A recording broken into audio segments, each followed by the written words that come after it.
Hello friends, welcome back to our channel. तो friends, आज है हमारा चैप्टर नंबर 6 इलेक्ट्रोमैग्नेटिक इंडक्शन का लेक्चर नंबर 2, जिसमें हम पढ़ने वाले हैं मोशनल ईएमएफ। अब मोशनल ईएमएफ के अंदर हम पढ़ेंगे किस तरह से मैग्नेटिक फील्ड के अंदर अगर एक रॉड आता है, मींस कंडक्टिंग रॉड अगर मैग्नेटिक फील्ड के अंदर v वेलोसिटी से मूव करता है तो किस तरह से वो बैटरी की तरह एक्ट करता है, उसके अंदर पोटेंशियल डिफरेंस आ जाता है, बैटरी की तरह एक्ट करता है। वो हम पूरा इस लेक्चर के अंदर सीखने वाले हैं। और इसके बेस पर इंपॉर्टेंट कॉन्सेप्ट, जितने भी छोटे छोटे सारे टॉपिक्स हैं इस टॉपिक के अंदर, वो सारा हम कुछ कवर करेंगे। ओके, और इसके बेस पर जो क्वेश्चंस आएगा उसको भी आपको पॉज करके ट्राई कर लेना है। तो इतने इन्फॉर्मेशन के साथ शुरू करते हैं अपना लेक्चर।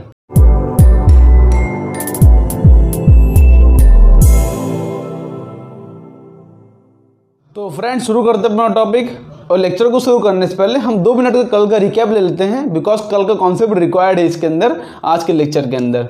तो कल हमने क्या सीखा था कि अगर हमारे पास इस तरह से मैग्नेटिक फील्ड हो, ठीक है, मान लो मैं मैग्नेटिक फील्ड इनसाइड डायरेक्शन में ले रहा हूँ, जो कि ये बोर्ड के अंदर मैग्नेटिक फील्ड इनसाइड डायरेक्शन में है, और उसके अंदर कोई भी कंडक्टिंग कॉइल रखा हो मैग्नेटिक फील्ड के अंदर, कॉइल कोई भी शेप का हो सकता है।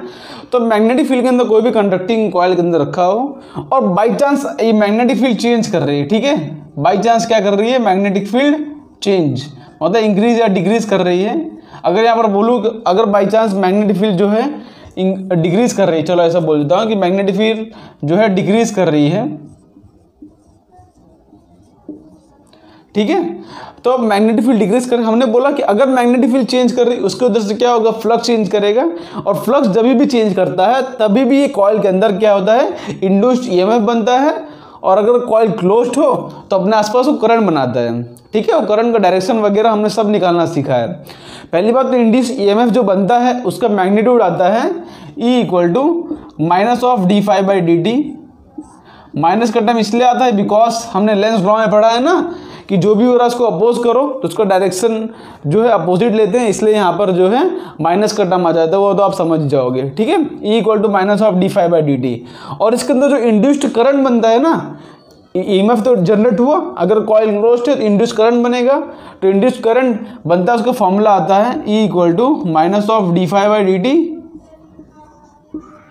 इंटू आ जाता है 1/r। हम यहाँ पर क्या करते हैं, E = IR लिखते हैं और R नीचे चला जाता है, तो हमारे करंट का formula, where R is the resistance of the coil. ये कॉइल का जो रेजिस्टेंस है वो R है। R क्या है, resistance of the coil. Briefly मैं कल का टॉपिक थोड़ा रिवाइज करा दे रहा हूँ बिकॉज आज के लेक्चर के लिए इंपॉर्टेंट है, ठीक है। ये हमारा क्या है, करंट का फॉर्मूला होता है। और करंट का डायरेक्शन में निकालना सीखा है हमने लेंस लॉ की मदद से। लेंस लॉ क्या कहता है कि जो हो रहा है उसको अपोज करो। तो यहाँ पर मैग्नेटिक फील्ड जो है डिक्रीज कर रही है, तो हम ऐसा करंट बनाएंगे कि उसके उधर से जो मैग्नेटिक फील्ड आ रही है वो इस मैग्नेटिक फील्ड को सपोर्ट करे ना, बिकॉज डिक्रीज कर रही है। तो हम चाहेंगे कि मैग्नेटिक फील्ड इंक्रीज हो। तो मैग्नेटिक फील्ड इंक्रीज हम किस तरह से कर सकते हैं कि हम मैग्नेटिक फील्ड के डायरेक्शन में ही अपना इंड्यूस्ड करंट बनाएं, ठीक है। इंड्यूस्ड करंट की वजह से जो मैग्नेटिक फील्ड बन रही है उसको हम मैग्नेटिक फील्ड का डायरेक्शन बनाएं, तभी हमारी मैग्नेटिक फील्ड जो है इंक्रीज करेगी, क्योंकि यहाँ पे डिक्रीज कर रही है, ठीक है। तो मैग्नेटिक फील्ड देखो हम अंदर की तरफ चाहते हैं, अंदर की तरफ हम लिया, देखो फिंगर कल कर रहा हूँ, तो ये होगा मेरा डायरेक्शन ऑफ इंड्यूस्ड करंट, ये होगा मेरा डायरेक्शन ऑफ इंड्यूस्ड करंट, ठीक है। अब बाई चांस यहाँ पे मैग्नेटिक फील्ड इंक्रीज कर रही होती तो हम चाहते हैं कि मैग्नेटिक फील्ड डिक्रीज हो, तो हम जो है एग्जिस्टिंग मैग्नेटिक फील्ड, मतलब जो पहले से मैग्नेटिक फील्ड है उसके अपोजिट में अपना करंट लगाते हैं, ठीक है, उसके अपोजिट में अपनी मैग्नेटिक फील्ड बनाते, तब हमारा आंसर अभी जो क्लॉकवाइज है वो एंटी क्लॉकवाइज हो जाता है। इतना हमने सीखा है, ठीक है। और एक छोटा सा टॉपिक आता है, कभी कभार इंड्यूस्ड करंट की जगह पर इंड्यूस्ड चार्ज पूछ लेते हैं, ठीक है। कभी कभार क्या पूछ लेते हैं, इंड्यूस्ड चार्ज, तो उसको भी एक बार निकाल के देख लेते हैं। ये टॉपिक कल नहीं करवाया था, ये टॉपिक अभी मैं करवा रहा हूँ। क्या लिखा है उसमें, कभी कभार क्या बोलते, क्वेश्चन में पूछ लेते हैं इंड्यूस्ड चार्ज की, ऐसा पूछता है क्वेश्चन में, amount of charge flown, amount of charge flown when a magnetic flux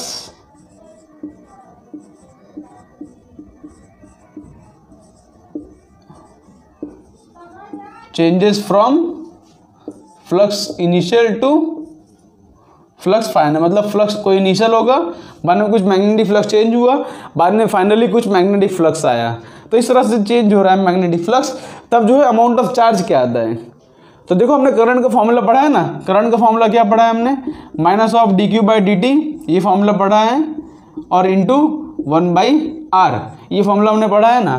तो इसके अंदर क्या है कि अमाउंट ऑफ चार्ज ढूंढना है, तो हम यहाँ पर क्या करेंगे, करंट की जगह पर देखो ये क्या है, यहाँ पे d∅/dt आएगा। तो यहाँ पर हम क्या करेंगे, जो करंट है उसकी जगह पर हम dq/dt लिख सकते हैं ना, बिकॉज करंट अगर चार्ज वेरिएबल हो हमारे पास ये, तो हम करंट की जगह पर इस तरह से dq/dt लिख सकते हैं ना, इंस्टेंटेनियस करंट dq/dt।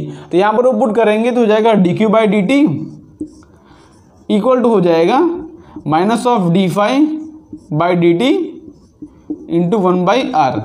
तो यहाँ से हम देखेंगे dt और dt कैंसिल हो जाएगा, तो हमारा इंड्यूस चार्ज जो dq आ रहा है वो आ रहा है माइनस ऑफ d∅/r।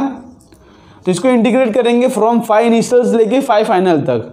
तो इसको इंटीग्रेट करेंगे फ्रॉम इनिशियल फ्लक्स से लेके फाइनल फ्लक्स तक, और 0 से लेके q चार्ज तक। ठीक है, मान लो पहले चार्ज 0 है, अब बाद में q चार्ज आ गया।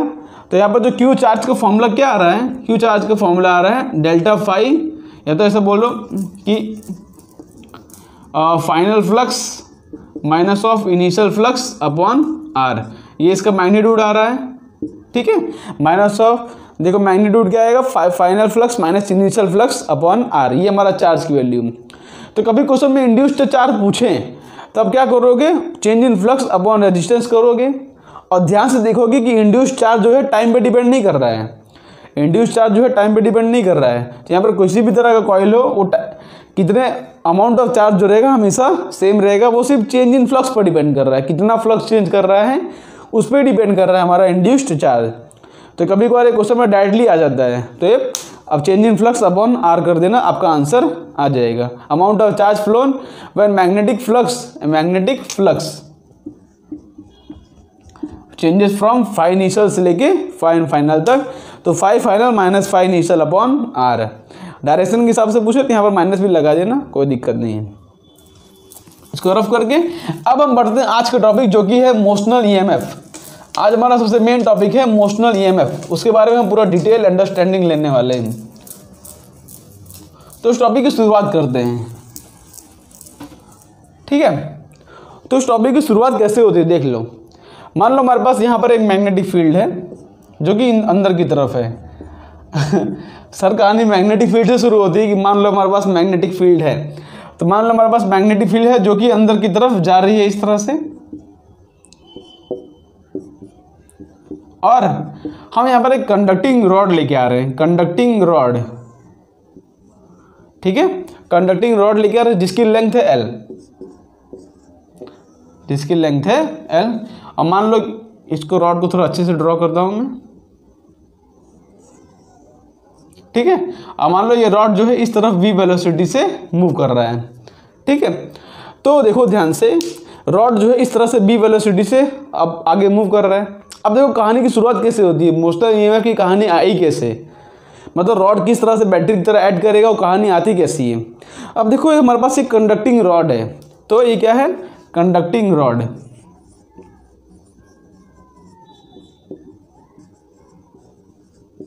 ठीक है, तो जो कंडक्टिंग रॉड होता है उसके पास क्या होते हैं, फ्री इलेक्ट्रॉन्स होते हैं।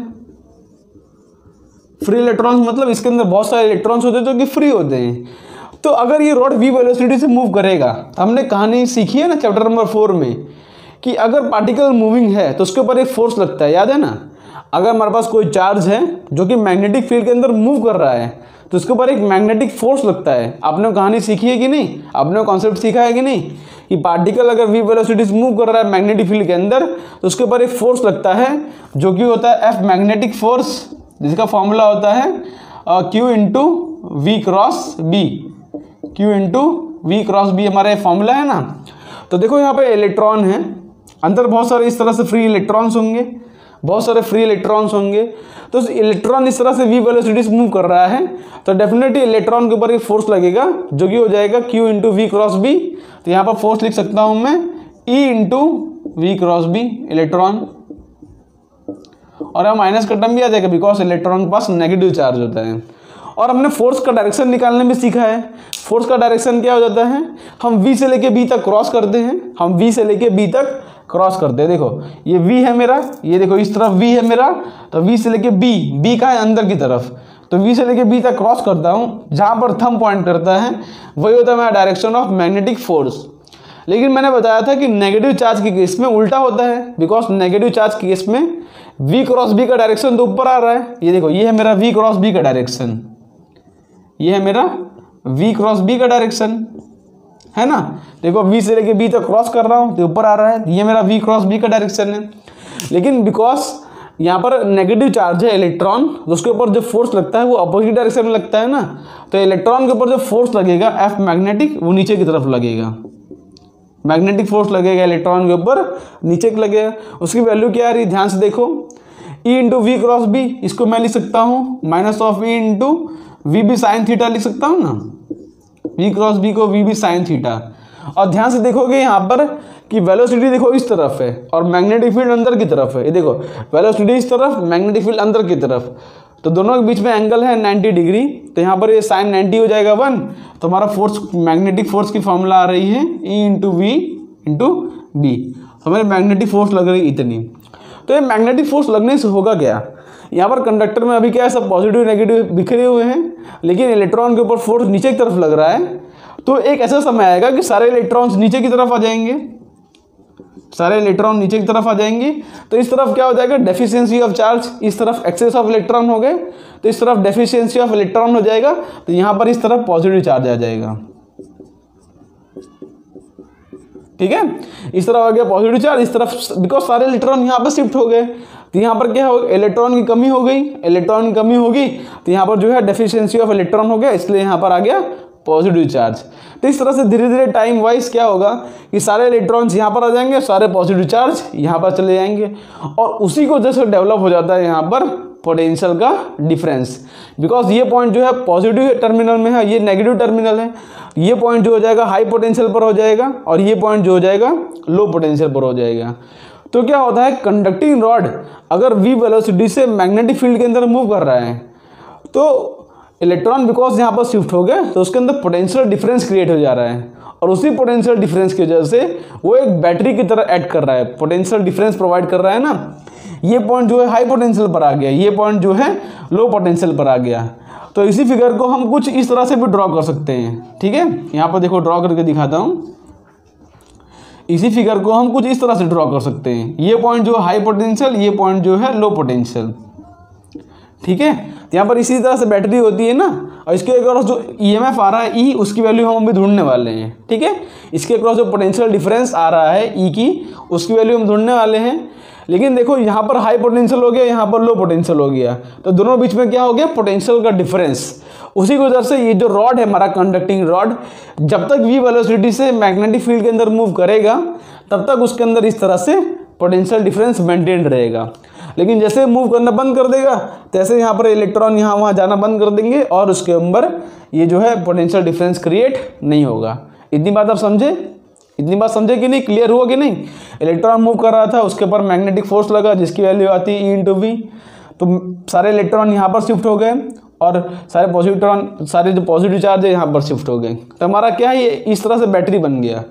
अच्छा, इसका डायरेक्शन किस तरह से निकाला जाए, हम इस तरह हम बार बार हम कैसे निकालेंगे, तो यहाँ पर ध्यान रखो कि द डायरेक्शन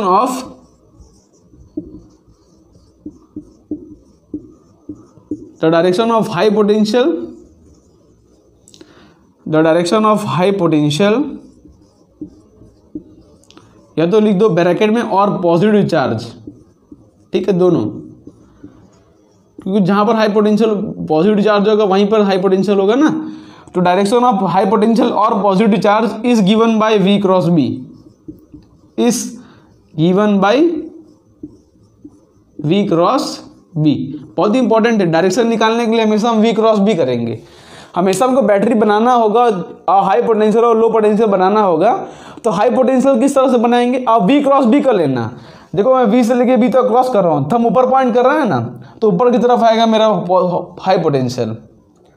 बाई चांस ये अगर इस तरह से v वेलोसिटी कर रहा होता, बाई चांस ये इस तरह से v वेलोसिटी कर रहा होता और मैग्नेटिक फील्ड अंदर होता, तब मैं V क्रॉस B करता ना, तब V क्रॉस B करता तो नीचे की तरफ आता, तो नीचे की तरफ अपना हाई पोटेंशियल बन जाता, तो हमारा कुछ इस तरह से केस बन जाता।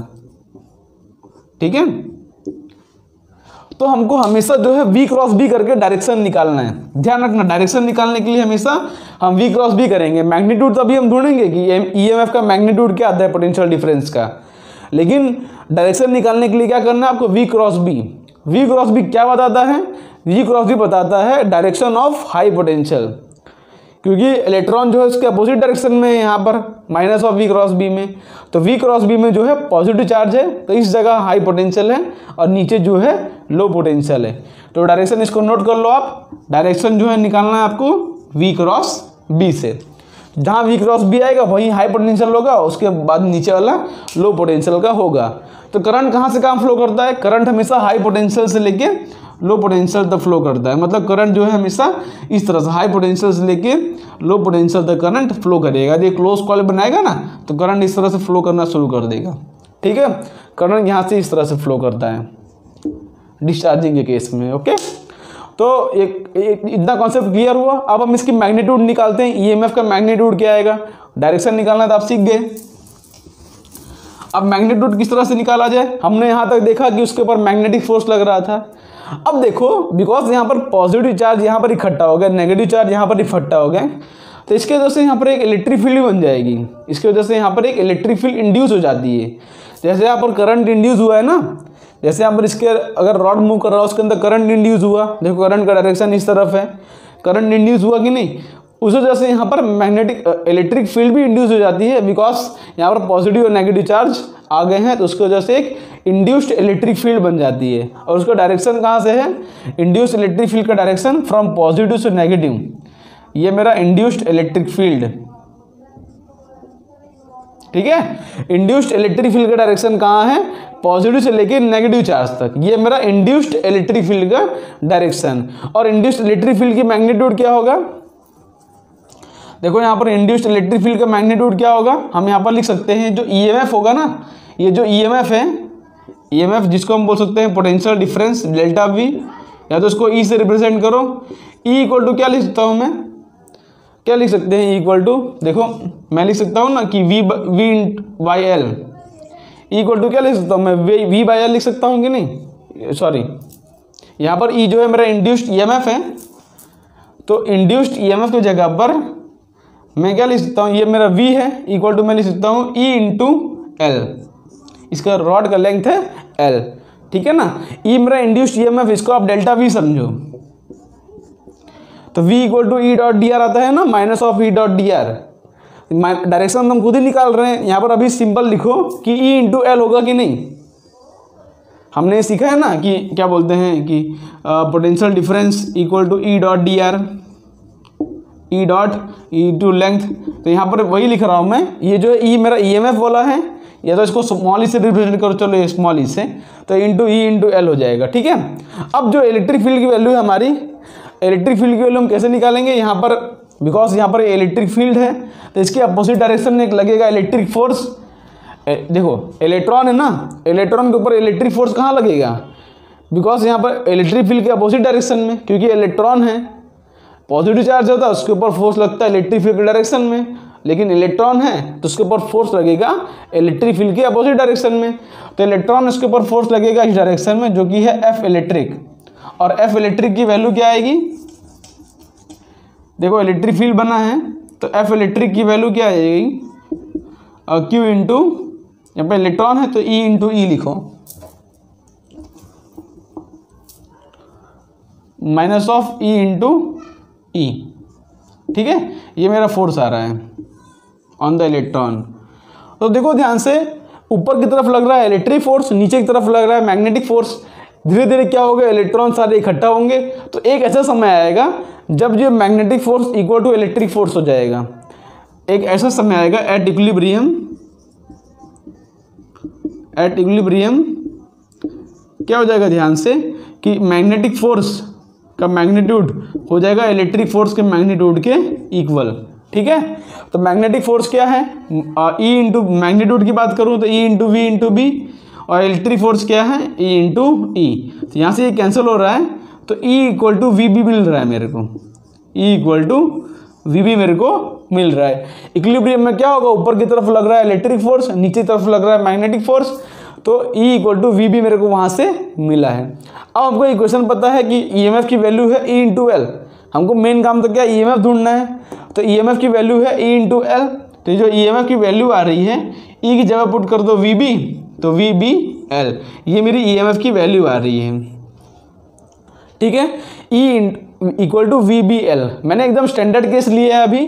अभी देखो ध्यान से कि वेलोसिटी, अभी मैंने ऐसा केस लिया है जहाँ पर वेलोसिटी, मैग्नेटिक फील्ड और करंट तीनों आपस में म्यूचुअली परपेंडिकुलर है, इस तरह का मैंने केस लिया है, ठीक है। यहाँ पर देखो मैं अभी मैंने कौन सा केस लिया है, मैंने अभी केस लिया है when velocity vector, length vector and magnetic field are mutually perpendicular, तीनों एक दूसरे से आपस में परपेंडिकुलर है, उस तरह का केस लिया है मैंने। और उस केस के अंदर हमारा EMF की वैल्यू क्या आ रही है, E equal to VBL, V क्या है वेलोसिटी है, B क्या है मैग्नेटिक फील्ड, L क्या है लेंथ ऑफ द रॉड, ठीक है। म्यूचुअली परपेंडिकुलर कैसे हो रहे हैं, देखो ध्यान से, मैं यहाँ पर आपको दिखाता हूँ। देखो ध्यान से, वेलोसिटी इस डायरेक्शन में है, मैग्नेटिक फील्ड देखो अंदर के डायरेक्शन में है, और रॉड का लेंथ इस तरह से है, ये है मेरा रॉड का लेंथ, तो तीनों आपस में म्यूचुअली परपेंडिकुलर है ना। देखो ये है मेरा लेंथ, ये है मेरा वेलोसिटी और ये है मेरा मैग्नेटिक फील्ड, तीनों आपस में इस तरह से म्यूचुअली परपेंडिकुलर हैं, देखो, ओके। तो इस तरह का हमने केस लिया है।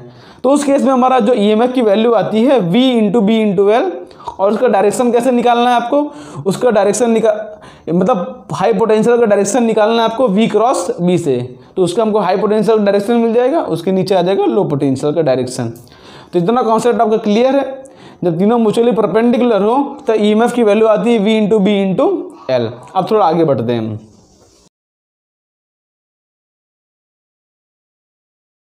देखो अभी हमने ये डेरिवेशन जो है नॉर्मल मेथड से कर लिया, लेकिन इसी डेरिवेशन को हम फैराडेस लॉ की मदद से भी कर सकते हैं, ठीक है, बिकॉज ये चैप्टर 6 है। तो फैराडेस लॉ को यूज करके डेरिवेशन किस तरह से किया जाता है हम देखते हैं। जैसे उसी केस में मान लो हमारा ये रॉड है,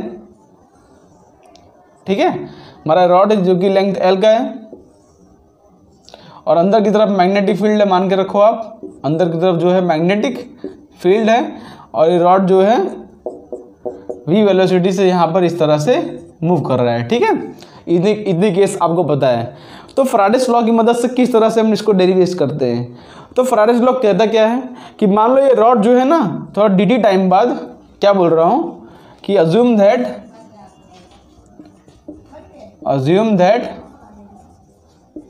the rod moves by dx distance in time dt, ठीक है। हम मान लेते हैं कि रॉड ने मतलब एक dt टाइम बाद, मतलब छोटे से टाइम के बाद रॉड ने जो है dx डिस्प्लेसमेंट कर लिया है, ठीक है, मतलब रॉड जो है यहाँ पर पहुँच गया है इस केस के अंदर। तो उस केस के अंदर रॉड ने एरिया कितना स्वैप किया है, उस केस के अंदर ये रॉड ने एरिया कितना स्वैप किया है, इसका रॉड का डिस्टेंस लेंथ L है और ये dx है, तो यहाँ पर जो dA एरिया आएगा, जो एरिया आएगा वो हो जाएगा L इंटू डी एक्स, ठीक है। एरिया क्या आएगा L into D X, because हमको फैराडेस लॉ लगाने के लिए देखो हमारे पास फैराडेस लॉ का फॉर्मूला क्या होता है, E equal to minus of D phi by D T. अगर मैग्नीट्यूड की बात करें तो सिर्फ D phi by D T आता है, ठीक है, डायरेक्शन हम निकाल ही लेंगे वो V क्रॉस B करके, तो D phi by D T आता है। और फ्लक्स का फॉर्मूला हमको पता है, फ्लक्स का फॉर्मूला हमको पता है कि बी ए कॉस थीटा होता है। तो हमने बोला है कि इंड्यूस ईएमएफ के लिए कोई ना कोई क्वांटिटी चेंज करनी चाहिए, तो हमने यहाँ पर एरिया को पकड़ा है। पहले यहाँ पर कुछ ना कुछ एक भी एरिया स्वैप नहीं किया था, यहाँ तक पहुँच गए तो इतना एरिया उसने स्वैप कर लिया है, हमारा डी एरिया है, ठीक है, उसने कितना एरिया स्वैप किया, तो एरिया की वैल्यू क्या है L इंटू डी एक्स। तो उसी एरिया को हम यहाँ पर पुट करेंगे, देखो E equal to D phi की जगह पर क्या लिखूंगा बी ए और कॉस थीटा। देखो मैग्नेटिक फील्ड और एरिया वेक्टर के बीच में एंगल क्या है, देखो ये रॉड है, इसका एरिया वेक्टर जो है, देखो ये इतना सरफेस है, इसका एरिया वेक्टर जो है अंदर की तरफ होगा और जो मैग्नेटिक फील्ड है वो भी अंदर की तरफ है। ये एरिया है ना, एरिया वेक्टर क्या होगा, सरफेस के परपेंडिकुलर जो कि अंदर की तरफ है, और मैग्नेटिक फील्ड जो है दोनों अंदर की तरफ है। तो ये कॉस थीटा हो जाएगा 0। तो फ्लक्स इक्वल टू मैं लिख सकता हूँ बी इंटू डी ए, यहाँ पर डी ए लिख दो तो बी इंटू हो जाएगा डी ए, कॉस 0 हो जाएगा 1। ठीक है, तो यहाँ पर बी इंटू डी ए हो जाएगा, अपॉन हो जाएगा नीचे हो जाएगा डी डी। ठीक है, अब देखो, अब डी ए की जगह पे क्या लिख सकता हूँ मैं, एल इंटू डी एक्स लिख सकता हूँ। तो बी इंटू एल इंटू हो जाएगा डी एक्स अपॉन नीचे क्या है डी टी है। ठीक है, तो यहाँ पर ध्यान से देखो, ये D X by D T है ना, ये D X by D T, इसको हम वेलोसिटी बोल सकते हैं कि नहीं। वेलोसिटी क्या होता है, change in displacement upon time. तो D X by D T को हम वेलोसिटी बोल सकते हैं। तो E equal to B into V into L हमारा ये फॉर्मूला आ जाता है by the help of Faraday's law. तो फैराडेस लॉ की मदद से भी हम ये फॉर्मूला निकाल सकते हैं, क्योंकि फैराडेस लॉ में हमको कुछ ना कुछ क्वांटिटी चेंज करनी चाहिए। तो यहाँ पर जो है हमने एरिया को चेंज करना माना, तो एरिया हमारा चेंज किया, एल डी एक्स हो गया। तो उसी एरिया को चेंज करके हमने यहाँ पर लिखा, तो D X by D T को हमने वी लिख दिया। तो E equal to V B L हमारा फॉर्मूला आ जाता है। तो देखो, इसके बेस पे एक दो बेसिक से क्वेश्चन करते हैं, कैसे आपको क्वेश्चन सॉल्व करना होता है।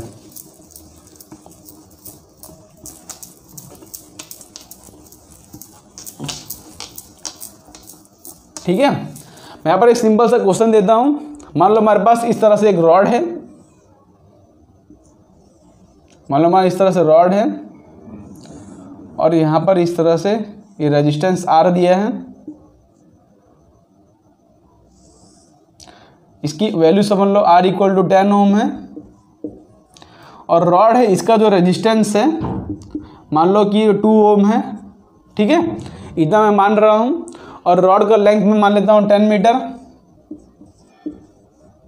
रॉड का लेंथ मान लेता हूँ 10 मीटर, और मान रहा हूँ कि ये जो रॉड है इस तरह से v वेलोसिटी मूव कर रहा है। ठीक है, ऊपर जो है स्लाइडिंग इस तरह से रखा गया है, और ये रॉड जो है मान लेते हैं कि इस तरफ जो है v वेलोसिटी से मूव कर रहा है, और मैग्नेटिक फील्ड जो है अंदर की तरफ इनसाइड है। ये v इक्वल टू 5 मीटर पर सेकेंड मान लो, और मैग्नेटिक फील्ड जो है अंदर इनसाइड है इस तरह से। ये मैग्नेटिक फील्ड की वैल्यू मान लो 1 टेस्ला है। ठीक है, तो मेरा क्वेश्चन क्या है कि find the amount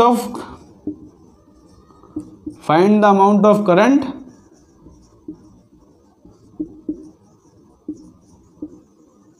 flowing through,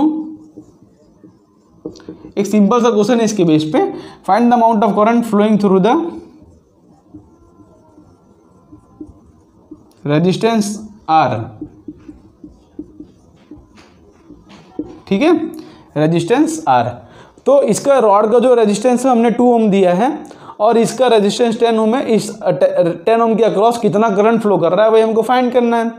तो डेफिनेटली करंट, देखो रॉड इस तरफ v वेलोसिटी से मूव करेगा, तो उसके ऊपर इंड्यूस्ड ईएमएफ जनरेट होगा, और इंड्यूस्ड ईएमएफ का डायरेक्शन किस तरह से निकाल सकते हैं, v क्रॉस b की मदद से, हाई पोटेंशियल का डायरेक्शन। तो v क्रॉस b, देखो b अंदर की तरफ है, v तो ऊपर की तरफ आ रहा है, तो ऊपर की तरफ मेरा बनेगा हाई पोटेंशियल। तो इसी फिगर को हम इस तरह से कुछ लिख सकते हैं। देखो, इसी फिगर को इस तरह से बना सकता हूं मैं।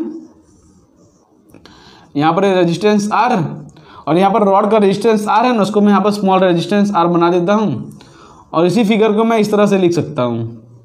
ठीक है, ये जो है मेरा 10 ओम है, और ये जो मेरा 2 ओम है, और इसका ईएमएफ जो है वो E है ना, इसका ईएमएफ जो है E है, और यहाँ पर इस तरह से हाई पोटेंशियल बनेगा। तो करंट जो है हाई पोटेंशियल से इस तरह से निकलेगा करंट। इसी वैल्यू हमसे पूछिए कि करंट की वैल्यू क्या होगी, और उस करंट की वैल्यू के लिए हमको ईएमएफ की वैल्यू चाहिए।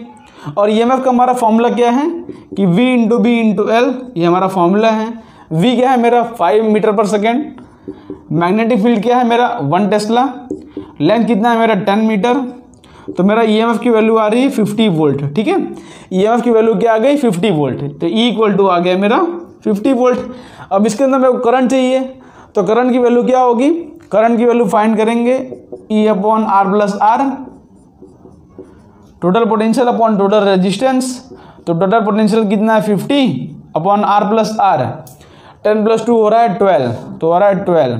ठीक है, इसका आंसर कुछ आ जाएगा 4.25 के आसपास जो है, देखो 50 डिवाइड बाई 12 मतलब हो जाएगा 25/6, 25/6 मतलब हो जाएगा 6 पॉइंट कुछ आएगा, ठीक है, 6.1 ऐसा कुछ आंसर आ जाएगा। तो ये तुम्हारा जो है करंट की वैल्यू है in the resistance are. Main बात ये है कि हाई पोटेंशियल देखो ऊपर की तरफ आएगा, बिकॉज जो है V क्रॉस B का डायरेक्शन ऊपर की तरफ आ रहा था, तो हाई पोटेंशियल आएगा ऊपर की तरफ। और इस तरह से कभी कभार करंट पूछ लेते हैं तो उसको हम सॉल्व कर सकते हैं।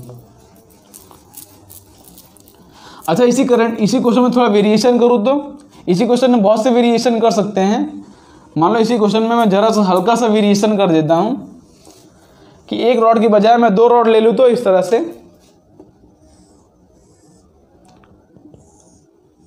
ठीक है, और मैं बोल रहा हूँ कि ये रॉड भी है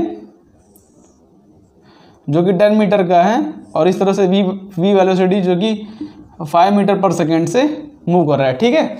मैं से बोल रहा हूँ कि ये रॉड जो है इस तरह से 5 मीटर पर सेकेंड से मूव कर रहा है, ये रॉड भी जो है 10 मीटर का है। मैग्नेटिक फील्ड वही है, स्लाइड सा वेरिएशन है। अब बताओ same question, find the current in 10 ohm resistor. तो देखो इसको किस तरह से डील करेंगे, ध्यान से देखो। V क्रॉस B का डायरेक्शन तो ऊपर की तरफ आएगा, इसमें भी EMF बनेगा, ये रॉड के अंदर भी EMF बनेगा, ठीक है। और यहाँ पर रेजिस्टेंस है जो कि 10 ओम का है, तो हमको करंट ढूंढना है। तो इस सिचुएशन को हम किस तरह से ट्रेस कर सकते हैं। V क्रॉस B का डायरेक्शन अभी भी ऊपर की तरफ आ रहा है, यहाँ भी मैग्नेटिक फील्ड है, तो V क्रॉस B देखो वेलोसिटी इस तरफ है, मैग्नेटिक फील्ड अंदर की तरफ है, तभी हमारा V क्रॉस B ऊपर की तरफ ही आ रहा है। तो ये सिचुएशन हम कुछ इस तरह से लिख सकते हैं कि यहाँ पर ऊपर हाई पोटेंशियल आ जाएगा, नीचे लो पोटेंशियल। और अच्छा, इसका रेजिस्टेंस भी 2 ओम है और इसका भी रेजिस्टेंस 2 ओम है। तो इस सिचुएशन को मैं किस तरह से लिख सकता हूँ, इस तरह से, यहाँ पर एक रजिस्टर है, यहाँ पर एक रजिस्टर है, ठीक है, और यहाँ पर एक रेजिस्टेंस लगा हुआ है। और इसका EMF हमने निकाला था ना 50 वोल्ट, तो इसका ये उतना इसका भी आएगा। तो ये आ रहा है 50 वोल्ट, ये आएगा 50 वोल्ट। निकाल सकते हैं ना E इक्वल टू VBL करके। V है 5, मैग्नेटिक फील्ड है 1, लेंथ है 10, तो 50 वोल्ट आ जाएगा ना EMF। तो 50 इसका आ गया, 50 इसका आ गया, रेजिस्टेंस इसका है 2 ओम, इसका भी रेजिस्टेंस है 2 ओम। हमको पूछा है कि 10 ओम के अक्रॉस कितना करंट होगा, ठीक है, 10 ओम के अक्रॉस कितना करंट होगा वो पूछा है हमको। तो देखो आप क्वेश्चन किस तरह सॉल्व करेंगे। अब यहाँ पर 2 है ना, 2 है, तो हम इसको कॉम्बिनेशन ऑफ हमने EMF पढ़ा है, कॉम्बिनेशन ऑफ सेल आपने पढ़ा ही होगा, ना चैप्टर नंबर 3 में करंट इलेक्ट्रिसिटी में कॉम्बिनेशन ऑफ सेल। ध्यान देखो कि ये दोनों सेल जो है आपस में पैरेलल में, देखो ये सेल और ये सेल आपस में पैरेलल में है, तो पैरेलल कॉम्बिनेशन हम निकाल सकते हैं, इसका इक्विवेलेंट EMF निकाल सकते हैं। तो इक्विवेलेंट EMF क्या हो जाएगा, E1/R1 plus E2/R2 equal to 1/R1 plus 1/R2, ठीक है। वैसे पैरेलल में हो अगर सेम हो तो आंसर सेम ही आता है, 50 ही आ जाएगा इसका आंसर। देखो E1 क्या है 50/2 प्लस 50/2 अपॉन 1/2 प्लस 1/2, तो इसका आंसर इक्वल टू 50 वोल्ट ही आ जाएगा, ठीक है। तो हमारा इक्विवेलेंट EMF जो आ गया 50 वोल्ट है, और इक्विवेलेंट रेजिस्टेंस तो देखो 1/R इक्विवेलेंट क्या हो जाएगा, इसका R इक्विवेलेंट की वैल्यू क्या हो जाएगी पैरेलल कॉम्बिनेशन के लिए 2 × 2/2 + 2, तो इसकी वैल्यू हो जाएगी 1 ओम, ठीक है। तो हमने इसका इक्विवेलेंट EMF और इक्विवेलेंट रेजिस्टेंस निकाल लिया। तो इस कॉम्बिनेशन को हम किस तरह से लिख सकते हैं, ध्यान से, इस कॉम्बिनेशन को हम इस तरह से ड्रॉ कर सकते हैं कि यहाँ पर हमारे पास एक बैटरी है और यहाँ पर एक रेजिस्टेंस है और यहाँ पर एक छोटा रेजिस्टेंस है, इसकी वैल्यू आ गई 50 वोल्ट और रेजिस्टेंस की वैल्यू क्या आ गई 1 ओम, तो ये 1 ओम है और यहाँ पर ये 10 ओम है। तो अब इसके अंदर करंट पूछा है, तो करंट की फॉर्मूला लगा दो E/R + R, तो 50/11, तो जो तुम्हारा आंसर है वही इसके अंदर करंट की वैल्यू है। तो कभी इस तरह से ट्विस्टिंग, छोटा मोटा ट्विस्टिंग कर सकते हैं क्वेश्चन के अंदर, दूसरे चैप्टर का कॉन्सेप्ट भी घुसा सकते हैं, तो उसको तो आप सॉल्व कर ही लोगे, ओके। तो आगे बढ़ते हैं हम थोड़ा सा, अब थोड़ा सा हम कॉन्सेप्ट में आगे बढ़ते हैं।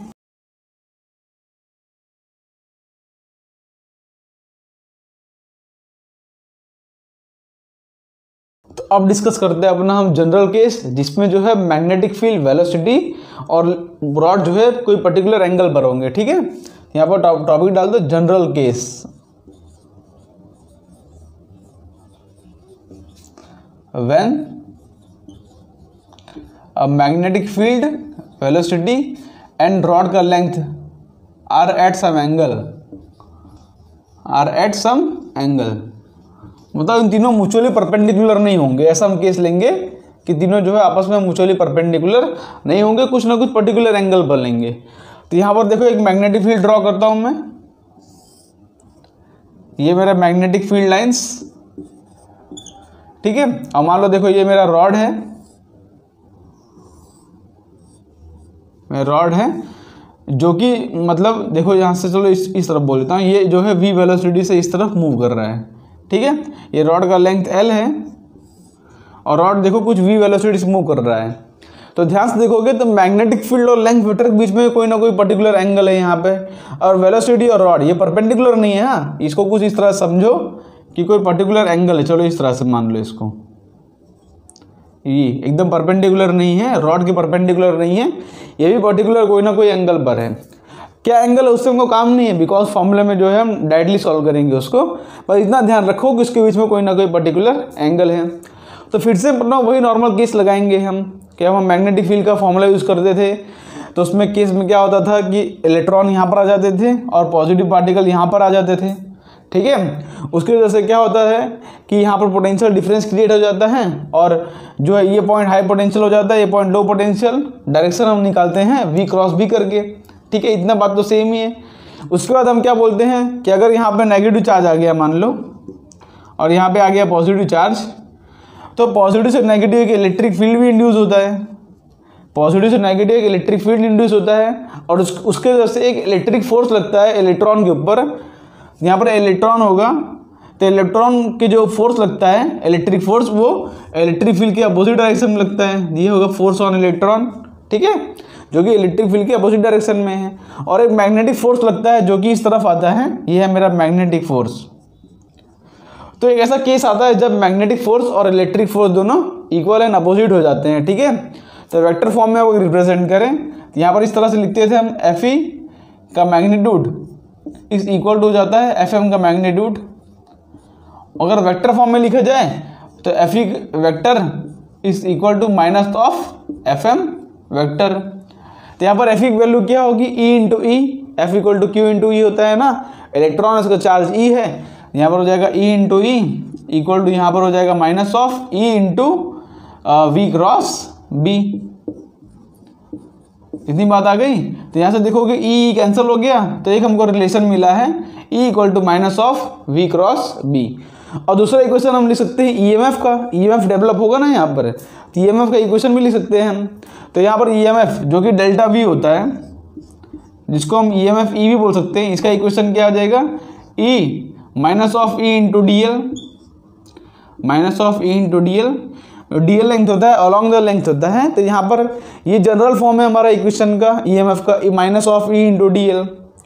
ठीक है, तो यहाँ पर इलेक्ट्रिक फील्ड की वैल्यू हमको पता है, तो इलेक्ट्रिक फील्ड के लिए यहाँ माइनस है, तो दो माइनस मिलके यहाँ पर हो जाएंगे प्लस। तो E इक्वल टू हो जाएगा, देखो E की जगह पर हम V क्रॉस B रख दें तो हो जाएगा V cross B dot DL। अब यहाँ पर मेरे को E की वैल्यू फाइंड आउट करनी पड़ेगी, तो मेरे को DL को इंटीग्रेट करना पड़ेगा। तो यहाँ पर मान लो 0 से लेके E पोटेंशियल तक हमको फाइंड करना है, पोटेंशियल डिफरेंस है ना, तो यहाँ पर DL को हम 0 से लेके L तक इंटीग्रेट कर देंगे। ठीक है, टोटल लॉस कर देंगे, L है तो 0 से लेके L तक इंटीग्रेट कर देंगे। तो यहाँ पर जो E की वैल्यू हमको मिलेगी फाइनली, यहाँ पर E की वैल्यू मिलेगी वो V cross B dot L। ठीक है, V cross B dot L, मतलब V और B का क्रॉस करो, उसके बाद उसका जो आंसर है उसके साथ तुम L को डॉट कर दो, तो तुम्हारा जो है जनरल फॉर्म है, ये मेरा EMF का जनरल फॉर्म है। ठीक है, V cross B dot del, बहुत ध्यान से फॉर्म रखना, V क्रॉस B है, उसके बाद डॉट है L।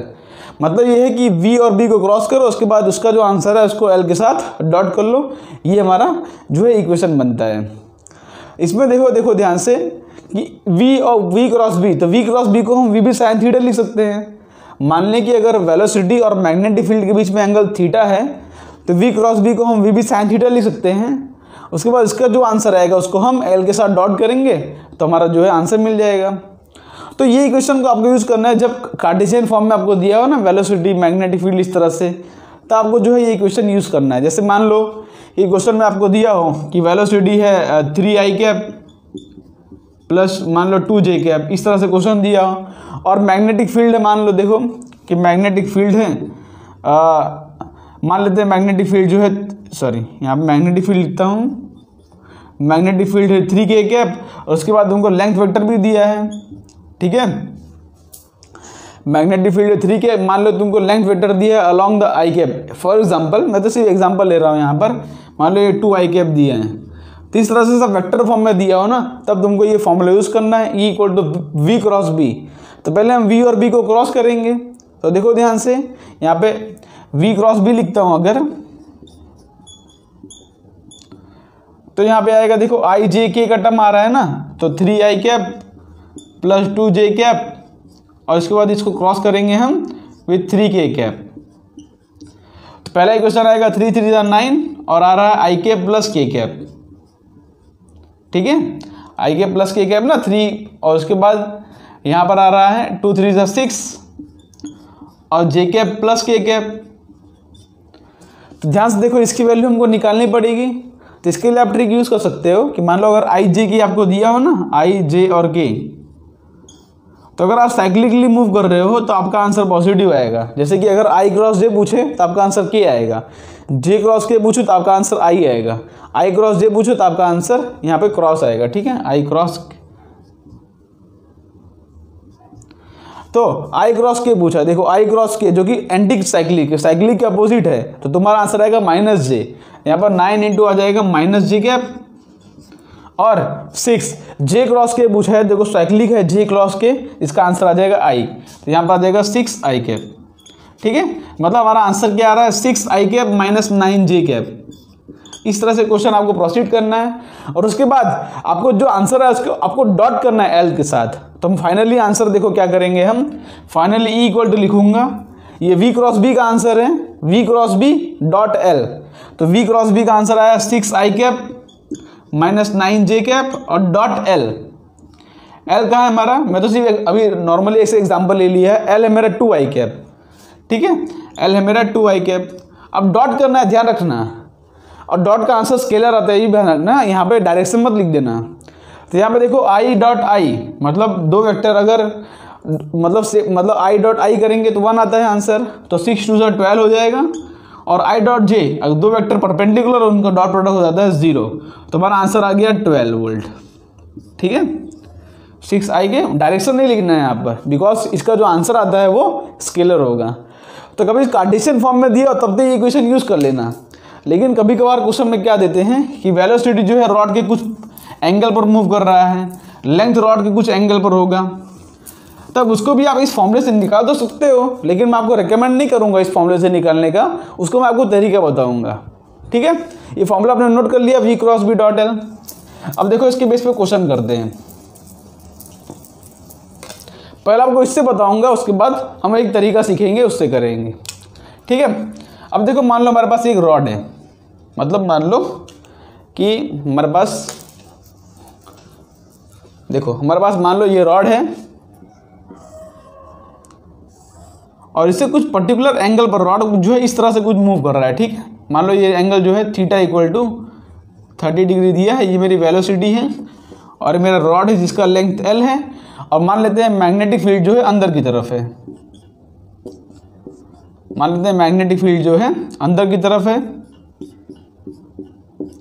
तो मेरा क्वेश्चन देखो ये A है, ये B पॉइंट है, मेरा क्वेश्चन है find VA minus VB, find VA minus VB, मतलब तुमको जो है इस रॉड के बीच में पोटेंशियल डिफरेंस फाइंड करना है। तुम्हारी वेलोसिटी जो है इस डायरेक्शन में आपको दी गई है, ठीक है। मान लेते हैं वेलोसिटी की वैल्यू जो है 5 मीटर पर सेकेंड है, मान लेते हैं वेलोसिटी वैल्यू 5 मीटर सेकेंड है, और अंडर जो मैग्नेटिक फील्ड है वो मान लेते हैं 1 टेस्ला है, और ये रॉड का लेंथ है मान लो 2 मीटर, ठीक है। सब कुछ हमने ले लिया है। तब आप देखो किस तरह से इसको प्रोसीड करना है। तो पहले तो आप चाहो कि डायरेक्टली ये फॉर्मूला यूज़ करो कि V क्रॉस B करो, उसके बाद डॉट L करो। तो यहाँ पर देखो V ये रहा और मैग्नेटिक फील्ड जो कि अंदर की तरफ है, देखो V ये रहा, ये है मेरा V वेलोसिटी और मैग्नेटिक फील्ड अंदर की तरफ है। तो V क्रॉस B करूँगा तो ये है इसका डायरेक्शन, V क्रॉस B का डायरेक्शन। ठीक है, देखो ये पहला तरीका बता रहा हूँ, वैसे तो मैं आपको शॉर्ट ट्रिक बताता हूँ, लेकिन पहला तरीका क्या है कि हम V cross B dot L करें। तो उसको किस तरह से करेंगे देखो ध्यान से। तो फॉर्मूला है ईएमएफ का, जो पोटेंशियल डिफरेंस का फॉर्मूला आ रहा है वो क्या आ रहा है, डेल्टा V लिख दो यहाँ पे, या तो E लिख दो। E की वैल्यू आ रही है कि V cross B dot L vector. चाहो तो पहले V क्रॉस B कर लो, देखो V इस तरफ है और मैग्नेटिक फील्ड अंदर की तरफ है, तो V क्रॉस B करूंगा ना तो ये मेरा V क्रॉस B का डायरेक्शन आ रहा है, ये मेरा है V क्रॉस B का डायरेक्शन। ठीक है, ये मेरा V क्रॉस B का डायरेक्शन है। तो यहाँ पर देखोगे पहले हम V क्रॉस B करेंगे तो वेलोसिटी और मैग्नेटिक फील्ड के बीच में एंगल कितना है बताओ मैं, V और B के बीच में एंगल कितना है। V क्रॉस B को हम VB साइन थीटा लिख सकते हैं, हम V क्रॉस B को हम लिख सकते हैं ना VB साइन थीटा।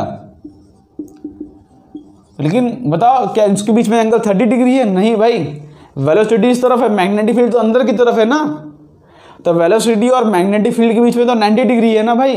वेलोसिटी इस तरफ है, मैग्नेटिक फील्ड अंदर की तरफ है, तो उनके बीच में एंगल कितना बनेगा 90 डिग्री। तो V और B के बीच में एंगल 90 डिग्री है, V और L के बीच में एंगल 30 डिग्री, ये बात ध्यान रखना। तो V और B तो 90 डिग्री हो जाएगा 1, साइन 90 हो जाएगा 1। ओके, इसलिए हमारा जो आंसर आएगा वो आ जाएगा V इंटू बी। इसका तुम्हारा क्लियर हो गया, इसका आंसर V और B आएगा। ठीक है, अब V क्रॉस B का ये डायरेक्शन है, उसके साथ हमको डॉट करना है L को। तो L लेंथ को आपको मान सकते हो कि रॉड के अलाउंग होगा। ठीक है, चाहे यहाँ मानो चाहे यहाँ मानो, L वेक्टर है, आप चाहे अपने हिसाब से मान सकते हो। ये मैं मान लेता हूँ कि L वेक्टर जो है इस तरफ है, तो V cross B dot L, V cross B dot L। अब इसके और इसके बीच में एंगल कितना है हमको ढूंढना है। ठीक है, अब E की वैल्यू मेरे को ढूंढना होगा, तो मैं करूँगा V क्रॉस B जो कि VB है और डॉट L है। तो V क्रॉस B का जो आंसर है ये है। ठीक है, इसके बीच में इसका एंगल कितना होगा हमको ढूंढना पड़ेगा, तो ये 30 होगा। तो डेफिनेटली ये और V क्रॉस B और V के बीच में 90 डिग्री एंगल बनेगा ना, क्योंकि V क्रॉस B का आंसर होता है दोनों वेक्टर के परपेंडिकुलर होता है, तो ये बीच में 90 बनेगा। तो ये 30 है, तो 90 प्लस 30 120, ये मेरे का 60 बनेगा। ठीक है, ये क्या बनेगा मेरा 60। तो यहाँ पर V क्रॉस B करूँगा तो ये तो आंसर स्केलर रहेगा, तो यहाँ पर लिख सकता हूँ V डॉट VB L और कॉस थीटा होता है ना, डॉट प्रोडक्ट में कॉस थीटा वाला टर्म आता है, तो यहाँ पे कॉस थीटा की जगह पर क्या लिखूंगा मैं, कॉस 60 लिखूंगा। तो हो जाएगा VBL और कॉस 60, कॉस 60 और कॉस 60 हो जाएगा 1/2, तो इसका आंसर हो जाएगा VBL/2। और डायरेक्शन निकालना हो तुमको तो तुम V क्रॉस B कर लो। V क्रॉस B कहाँ है, देखो V इस तरफ है, B अंदर है, ये है डायरेक्शन, मतलब ये बनेगा मेरा पॉजिटिव बनेगा, ये मेरा बनेगा नेगेटिव। ठीक है, देखो डायरेक्शन किस तरह निकालेंगे, इस तरह से बनेगा, ये पॉजिटिव बनेगा और ये नेगेटिव बनेगा। ठीक है, क्योंकि V क्रॉस B कहाँ रहा हो, देखो V क्रॉस B कर रहा हूँ, V से लेके B, तो हम इस तरफ पॉइंट कर रहे हैं, ये बनेगा पॉजिटिव टर्मिनल और ये बनेगा मेरा नेगेटिव टर्मिनल, ये बात ध्यान रखना। ठीक है, तो ये पॉजिटिव टर्मिनल बन गया, ये नेगेटिव, तो VA माइनस VB ढूंढना होगा मेरे को। अगर VA माइनस VB ढूंढना है मेरे को, तो मतलब मैं पॉजिटिव में से कुछ नेगेटिव माइनस कर रहा हूँ, तो बड़े में से कुछ छोटा माइनस कर रहा हूँ, तो मेरा आंसर जो है पॉजिटिव ही आएगा। ठीक है, यहाँ पे इसका आंसर हो जाएगा VBL/2। लेकिन बाई चांस क्वेश्चन में पूछा होता कि VB माइनस VA बताओ, VB माइनस VA, तो छोटे में से हम बड़ा माइनस करते तो हमारा आंसर आ जाता माइनस VBL/2। तो ये तो हो गया हमारा पहला तरीका करने का, जो कि V cross B dot L से। लेकिन इसका तरीका, दूसरा तरीका करने क्या है पता है? अब देखो, इसको आप नोट कर लो। अब इसका दूसरा तरीका करने बताता हूँ और उसको आपको फॉलो करना है। अब मैं दूसरे क्वेश्चन में वही तरीका यूज़ करूँगा। आपने समझ लिया इसका आंसर क्या आ रहा है, देखो VBL/2। अब इसी आंसर को हम दूसरे तरीके से निकाल के दिखाते हैं आपको। ठीक है, अब इसको यहाँ से हटाता हूँ मैं। अपना हम क्या करेंगे, इसको वो परपेंडिकुलर वाला जो केस था ना उसके जैसा बनाने की कोशिश करते हैं। देखो इतना हमको क्वेश्चन में दिया गया था,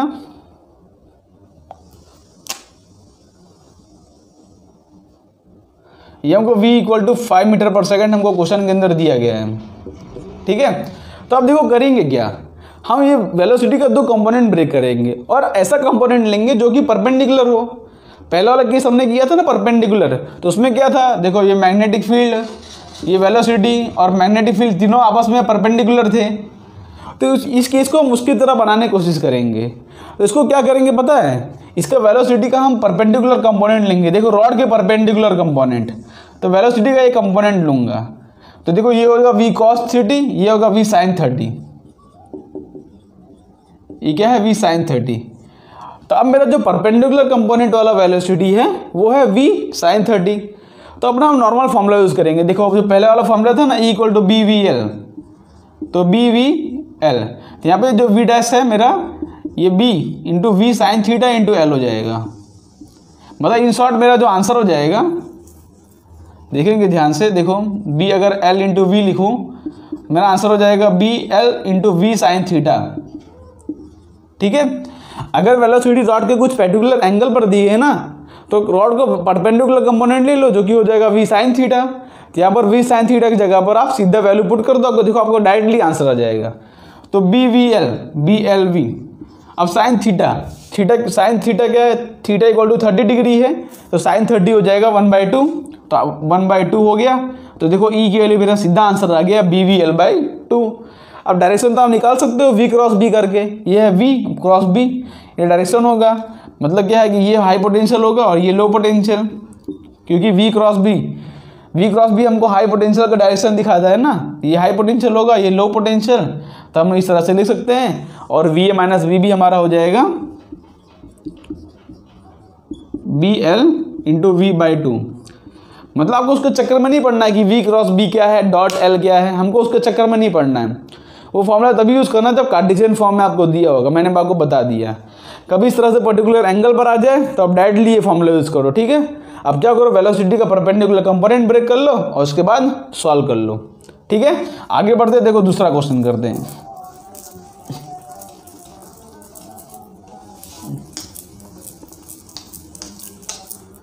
ठीक है, ये बात समझ गए। दूसरा क्वेश्चन जैसे यहाँ पर ले ले, मान लो मैग्नेटिक फील्ड जो है अंदर की तरफ है इस तरह से,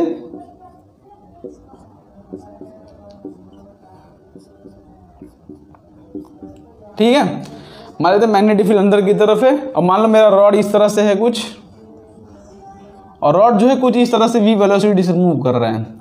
मान लो ये एंगल हमको दिया है 30 डिग्री, ठीक है, ये एंगल हमको दिया है, चलो मान लेते हैं ये एंगल हमको दिया है 37 डिग्री,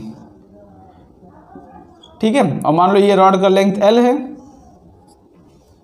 और v वेलोसिटी है जो कि है 3 मीटर पर सेकेंड, और मैग्नेटिक फील्ड अंदर दिया है 1 टेस्ला। ठीक है, ये क्वेश्चन हमको दिया है। तो किस तरह से करेंगे हमको वो केस नहीं करना है, हमको क्या करना है, सिर्फ वेलोसिटी का परपेंडिकुलर कंपोनेंट ब्रेक करना है। ये हो जाएगा मेरा v sin 30, v sin 37, बस अपने को E = BBL लगा दो, E = BVL sin θ। तो B की वैल्यू दी है 1 टेस्ला, जो भी दिया हमको उससे सॉल्व कर लो। तो B हो जाएगा 1 × वेलोसिटी हो जाएगा 3, लेंथ हो जाएगा, लेंथ हमको मान लो 2 मीटर दिया है, लेंथ हो गया 2 × sin θ। sin 37 क्या होता है, sin 37 निकालना आता है आपको कि नहीं, ये ट्रायंगल आप याद करो sin 37 वाला। मान लो ये 37 डिग्री हो, यहाँ पे हो जाएगा 3 और यहाँ पे हो जाएगा 4 और 5, तो sin 37 हो जाएगा 3/5। ठीक है, ट्रायंगल याद कर लो आप कि 3 के सामने 3 4 5 इस तरह से ट्रायंगल आता है 37 वाला, तो 3 4 5, अगर 53 वाला होता है तो 4 3 5 आता है। ये ट्रायंगल आप याद कर लो। तो sin 37 की वैल्यू आ जाती है 3/5, तो sin 37 हो गया 3/5। तो तुम्हारा आंसर हो जाएगा 3 3 9 2 18/5, 18/5 वोल्ट। अब डायरेक्शन निकालना हो, बाई चांस अगर डायरेक्शन निकालने को बोला जाए तो किस तरह करोगे आप, तो V से लेके B तक क्रॉस करो। देखो V है और B, V से लेके B तक क्रॉस किया, थंब कहाँ पॉइंट कर रहा है, ऊपर की तरफ, तो ऊपर वाला मेरा हो जाएगा हाई पोटेंशियल वाला, ऊपर वाला हो जाएगा मेरा हाई पोटेंशियल, नीचे हो जाएगा लो पोटेंशियल। करंट जो हाई पोटेंशियल से निकलता है, और ये हो जाएगा हाई पोटेंशियल, ये हो जाएगा लो पोटेंशियल। तो अगर आपको VA माइनस VB पूछा तब तो पॉजिटिव आएगा, और अगर VB माइनस VA पूछा तो नेगेटिव आ जाएगा। ठीक है, क्योंकि ये पॉइंट मेरा हाई पोटेंशियल पर है ना, तो कम में से ज़्यादा में से कम माइनस करेंगे पॉजिटिव आएगा, कम में से ज़्यादा माइनस करेंगे तो नेगेटिव आ जाएगा। तो ये केस आप समझ गए। अब देखो कभी कभार क्वेश्चन में जो है, देखो कभी इस तरह से क्वेश्चन आ जाए, देखो किस तरह से टैकल करना है आपको। अब मान लेते हैं कि कोई भी पर्टिकुलर चीज़ जो है किसी के पैरेलल है। देखो यहाँ पे मान ले मेरा मैग्नेटिक फील्ड है, ये मेरा मैग्नेटिक फील्ड है। अब मान लेते हैं कि मेरा रॉड है, ये रॉड है, और मान लेते हैं रॉड इस तरह से v वेलोसिटी से मूव कर रहा है। ठीक है, रॉड का लेंथ l है। तो इस केस में बताओ मेरे को इंड्यूस्ड EMF क्या होगा। इस केस में मेरे को बताओ इंड्यूस्ड EMF क्या होगा। ठीक है, तो देखो ध्यान से, आपको जनरल केस से समझाता हूँ कि इसका जो आंसर आएगा ना इंड्यूस्ड EMF का, इसका आंसर आएगा 0। इसका आंसर आएगा 0। उसका रीजन है कोई भी कंपोनेंट अगर किसी की पैरेलल हो, ध्यान से देखोगे यहाँ पे लेंथ जो है मैग्नेटिक फील्ड की पैरेलल है, यहाँ पे रॉड का लेंथ जो है मैग्नेटिक फील्ड की पैरेलल है, तो आपका आंसर हमेशा 0 आएगा। ठीक है, उसको जनरल केस से हम समझते हैं। देखो E का फॉर्मूला क्या है, V cross B dot L, ये फॉर्मूला है हमारा। तो अगर मैं V क्रॉस B करता हूँ, देखो V इस तरफ है और क्रॉस B तो अंदर की तरफ आएगा। ठीक है, V क्रॉस B करूँगा तो मेरा आंसर जो है अंदर की तरफ आएगा, तो V क्रॉस B का अंदर की तरफ आएगा, और उसके साथ लेंथ वेक्टर को डॉट करेंगे। तो देखो लेंथ वेक्टर इस तरफ है और V क्रॉस B का आंसर अंदर की तरफ आया है, तो दो वेक्टर आपस में परपेंडिकुलर हो गए, तो दो वेक्टर का डॉट प्रोडक्ट आंसर हमेशा 0 आता है। ठीक है, अगर परपेंडिकुलर हो दो वेक्टर तो उसका आंसर हमेशा 0 आता है। ठीक है, ये बात आपको ध्यान रखना है। देखो यहाँ पे रॉड के परपेंडिकुलर वेलोसिटी तो है, लेकिन रॉड का जो लेंथ वेक्टर है ना वो मैग्नेटिक फील्ड के पैरेलल आ गया। अभी तक जितने केस कर रहे थे यहाँ पर लेंथ वेक्टर मैग्नेटिक फील्ड के परपेंडिकुलर था, भाई पैरेलल आ गया, तो कैसे इंड्यूस्ड EMF कैसे बनेगा यहाँ पे। ठीक है, इसलिए यहाँ पे समझ जाओ कि अगर कोई भी कंपोनेंट किसी के पैरेलल ही दिया हो ना तो हमारा आंसर जो है 0 आ जाएगा। सिंपल फॉर्मूला देखो V क्रॉस B, देखो V क्रॉस B का आंसर कहाँ पे आएगा, V से लेके B तक क्रॉस कर रहा हूँ, थंब पॉइंट कर रहा है अंदर की तरफ, तो अंदर की तरफ आ रहा है V क्रॉस B, और वेलोसिटी और लेंथ वेक्टर इस तरफ, तो दोनों बीच में 90 डिग्री एंगल बन रहा है, तो जो है समझ लेना उसका आंसर जो है 0 आ जाएगा। ठीक है, क्योंकि ये VB साइन थीटा, चलो मान लो ये साइन 90 वो 1 हो गया, डॉट L, तो यहाँ पर क्या हो जाएगा VB L कॉस 90 हो जाएगा, और हमारा आंसर हो जाएगा 0। ठीक है, अब मान लो कभी ऐसा दिया हो क्वेश्चन के अंदर कि वेलोसिटी रॉड की कुछ इस तरह से हो, जैसे मान लो कि इसी केस के अंदर ये वाला केस ले लूँ मैं कि देखो ये है मेरा रॉड और ये है मेरी वेलोसिटी। तो इस बार देखो कि रॉड की वेलोसिटी जो है मैग्नेटिक फील्ड के परपेंडिकुलर हो गई, तो इस बार तुम्हारा V क्रॉस B कर ही नहीं पाएंगे हम भाई। V क्रॉस B, दो वेक्टर अगर पैरेलल हो तो उनका जो क्रॉस प्रोडक्ट होता है वो आता है 0, दो वेक्टर पैरेलल हो तो उनका क्रॉस प्रोडक्ट क्या आता है 0। तो इस केस में भी हमारा EMF हो जाएगा 0। मतलब कोई भी कंपोनेंट अगर कोई भी मतलब जैसे कि VBL में से अगर कोई भी दो कंपोनेंट आपस में पैरेलल हैं तो आपका आंसर हो जाएगा 0। यहाँ पे देखो V और B पैरेलल हो गए, पहले वाले केस में L और B पैरेलल थे। ठीक है, कोई भी कंपोनेंट पैरेलल हो अगर तो आंसर आएगा आपका 0। ध्यान रखना कि आपको तीन कंपोनेंट जो है पैरेलल ही तो नहीं होने चाहिए। ठीक है, कोई एंगल पर हो तो चलेगा, पैरेलल नहीं होने चाहिए, ये बात ध्यान रखना। पैरेलल हो गए तो आपका आंसर आ जाएगा 0। यहाँ पर एक बात आप नोट करके भी लिख सकते हो कि इफ़, यहाँ पे लिख दो, if any of the two quantities, any of,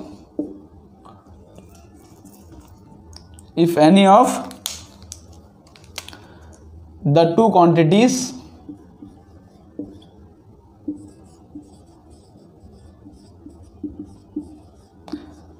from V, B and L are parallel, अगर कोई भी क्वांटिटीज एक दूसरे के पैरेलल है, then induced EMF, induced EMF की वैल्यू कितनी आ जाएगी, 0 आ जाएगी। अब इसको चाहे फॉर्मूला समझो चाहे कॉन्सेप्ट समझो, दोनों इंड्यूस्ड ईएमएफ की वैल्यू हमेशा आ जाएगी 0। बहुत ही इंपॉर्टेंट है, इसको आप नोट करके रख लो कि अगर भाई कोई भी कंपोनेंट पैरेलल दिया है तो आपका आंसर आ जाएगा 0। ठीक है, तो आगे बढ़ा जाए कि कोई भी कंपोनेंट पैरेलल तो आंसर आ जाएगा 0। अब नेक्स्ट क्वेश्चन करते हैं। अब वेलोसिटी पर्टिकुलर एंगल पर, उसको तो आपने सॉल्व कर लिया। अब देखो क्या करते हैं हम क्वेश्चन के अंदर, कुछ वेरिएशन करते हैं थोड़ा सा।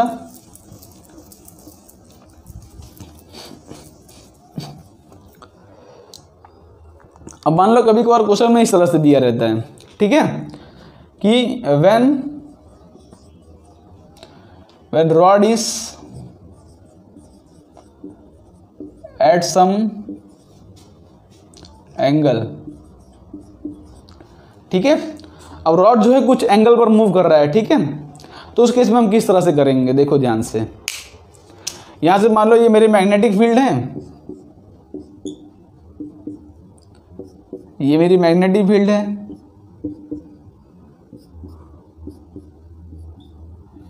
मान लो मेरा रॉड जो है कुछ इस तरह से दिया गया, ये मेरा रॉड है,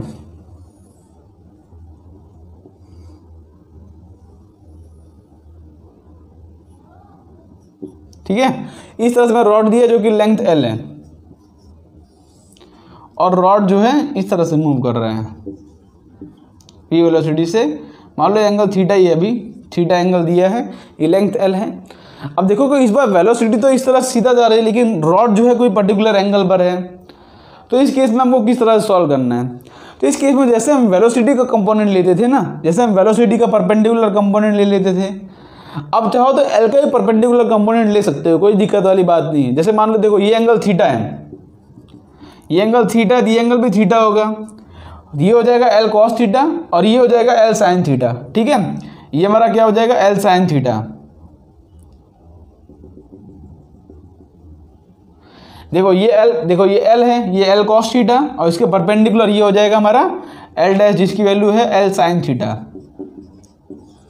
तब चाहो तो रॉड का भी परपेंडिकुलर कंपोनेंट ले सकते हो। देखो कॉन्सेप्ट समझा जाए ना, अगर कॉन्सेप्ट, तो भले रॉड, अगर रॉड देखो इस तरह से मूव कर रहा है, तो रॉड का इतना ही पार्ट जो है सिर्फ मैग्नेटिक फील्ड के टच में आ रहा है। देखो रॉड को जो है इतना ही पार्ट जो है मैग्नेटिक फील्ड के कांटेक्ट में आएगा भाई, इसलिए हम रॉड को चाहे तो परपेंडिकुलर कंपोनेंट ले सकते हैं। परपेंडिकुलर कंपोनेंट लेंगे तो यहाँ पे ये हो जाएगा मेरा एल साइन थीटा। तो वेलोसिटी तो इस तरफ है। अब देखो ये केस कुछ इस तरह से बन गया है कि ये मेरा रॉड है और ये मेरी वेलोसिटी v है, ठीक है, मैग्नेटिक फील्ड जो है अंदर की तरफ है, और ये मेरा जो लेंथ है ये मेरा एल साइन थीटा। तो हम डायरेक्टली इक्वल टू लिख सकते हैं ना, E equal to B V L. तो यहाँ पर लिख सकते हैं मैं B V L sine theta. दोनों केस में अपना आंसर तो सेम ही आता है, लेकिन करने का तरीका देखो अलग है। इस केस में हमने लेंथ का जो है कुछ कंपोनेंट लिया है। देखो ये एल साइन थीटा हो जाएगा, ये एल कॉस थीटा, और ये हो जाएगा एल साइन थीटा।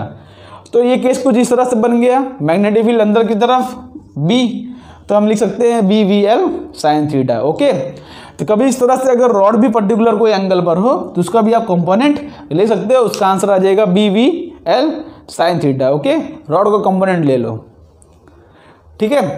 ये क्वेश्चन आप समझ गए, मतलब रॉड कभी थीटा एंगल पर दिया हो, चाहे तो आप वेलोसिटी कंपोनेंट लो, चाहे तो आप रॉड को कंपोनेंट ले लो, कोई दिक्कत नहीं, आपका आंसर तो फॉर्मूला में यही बनेगा। जो भी थीटा एंगल दिया हो B V L sine theta कर दो, और डायरेक्शन तो आपको वी क्रॉस बी से ही निकालना है, वी क्रॉस बी। ये हो जाएगा हाई पोटेंशियल, ये हो जाएगा लो पोटेंशियल, ठीक है। तो नेक्स्ट क्वेश्चन करते हैं।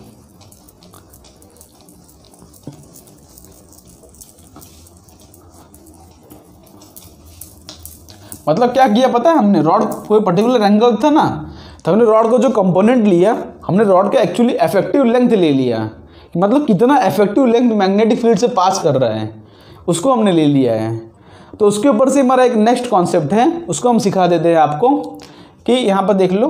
अच्छा ध्यान रखना, जितने केस अभी डिस्कस कर रहे हैं सब केस के अंदर मैग्नेटिक फील्ड यूनिफॉर्म है, मैग्नेटिक फील्ड चेंजिंग नहीं है। ओके, ये बात ध्यान रखना आप, सारे केस के अंदर मैग्नेटिक फील्ड यूनिफॉर्म है। अब देखो नेक्स्ट केस डिस्कस करते हैं एक थोड़ा सा,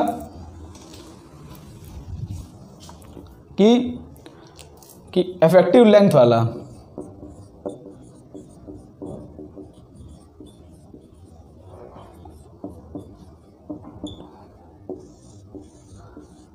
देखो इफेक्टिव लेंथ वाला कॉन्सेप्ट क्या होता है, सारे कॉन्सेप्ट एक दूसरे रिलेटेड ही हैं, कोई अलग नहीं है, आपको जो है कुछ ज़्यादा हार्ड नहीं लग रहा होगा।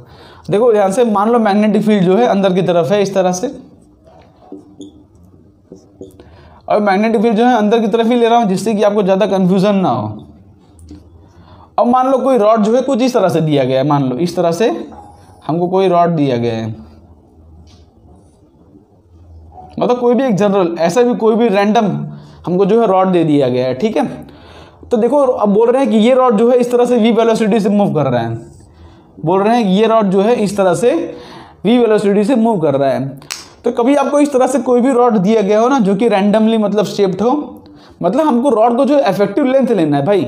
अगर ये रॉड इस तरह से मूव करेगा तो आप ध्यान से देखोगे ना, तो रॉड का सिर्फ इतना ही पार्ट जो है मैग्नेटिक फील्ड के कॉन्टैक्ट में आ रहा है। देखो इफेक्टिव लेंथ रॉड का क्या है, सिर्फ इतना ही पार्ट जो है रॉड मैग्नेटिक फील्ड के कॉन्टैक्ट में आ रहा है। तो मान लो मेरा ये पॉइंट ए है और ये पॉइंट बी है, तो अगर ये सारे वेक्टर मतलब जोड़ेंगे तो हमको जो करना क्या है पता है, कभी भी इस तरह से रैंडम एंगल हमको दिया होगा तो हमको जो है नेट इफेक्टिव मतलब फाइनल माइनस इनिशियल पॉइंट ये है, फाइनल पॉइंट ये है, तो हमको वहाँ से एक लाइन कनेक्ट कर देना है, एक रॉड बना देना है जिसको मैं डॉट से रिप्रेजेंट करता हूँ। चलो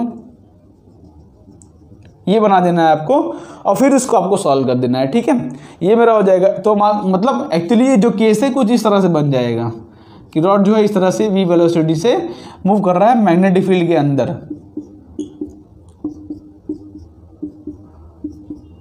ओके। मतलब यहाँ पे जो हमारा फॉर्मूला है ना E equal to BVL, E equal to BVL हमारा जो फॉर्मूला है, तो यहाँ पे L डैश लिखो, ये L dash is the effective length of the wire, effective length of wire या तो बोलो आप रॉड, जो कि मैग्नेटिक फील्ड के कांटेक्ट में आ रहा है। आपने बोला होगा कि मैंने ऐसा क्यों ले लिया भाई, क्योंकि अगर रॉड इस तरह से मूव करेगा तो सिर्फ इतना ही पार्ट मतलब रॉड का जो है मैग्नेटिक फील्ड के कांटेक्ट में आ रहा है, वही इंड्यूस्ड ईएमएफ बना रहा है, ठीक है। तो हमको रॉड को जो है इफेक्टिव लेंथ ले लेना है, मतलब इफेक्टिव लेंथ रॉड का किस तरफ है और उसके ऊपर से हमको सॉल्व कर देना है, ठीक है।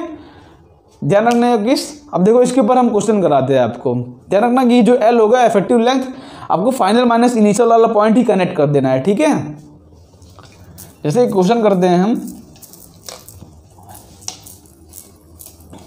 अभी इस सब केस के अंदर मैग्नेटिक फील्ड जो है यूनिफॉर्म है, आप लिख लो अपने बुक के अंदर, इस सारे केस के अंदर मैग्नेटिक फील्ड जो है यूनिफॉर्म है। तो देखो मान लेते हैं मैग्नेटिक फील्ड रॉड की अंदर की तरफ है, एक मैग्नेटिक फील्ड है जो कि अंदर की तरफ है,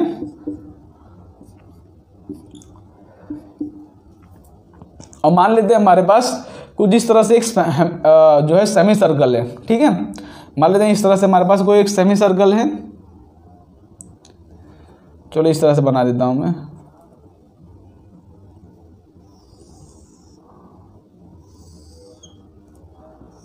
जो कि v वेलोसिटी से मूव कर रहा है, ठीक है। मान लेते हैं इसका रेडियस जो है r है, ठीक है।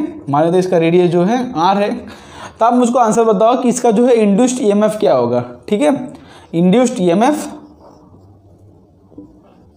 क्या होगा, इसका आंसर बताओ। पहले आपको ऑप्शन देता हूं मैं, ए ऑप्शन हो जाएगा कि ए ऑप्शन है E equal to BV into pi R, B option है E equal to BV into pi R by 2, तीसरा ऑप्शन है E equal to BV into R, और चौथा ऑप्शन है E equal to BV into 2R, ठीक है। आप मेरे को बताओ इसमें से कौन सा ऑप्शन करेक्ट है। तो जैसे कि मैंने आपको बताया है कि कभी इस तरह से रॉड, देखो ये हमको जो है मतलब रॉड जो है कुछ हेमिस्फीयर के शेप में, मतलब इस सेमी सर्कल के शेप में, ठीक है। तो आप मेरे को बताओ हम किस तरह से इसको सॉल्व करेंगे। तो देखो कि इस तरह से कुछ ये v वेलोसिटी से मूव कर रहा है, तो हमको जो है ये पूरा लेंथ नहीं लेना है भाई, हमको सिर्फ इफेक्टिव लेंथ लेना है।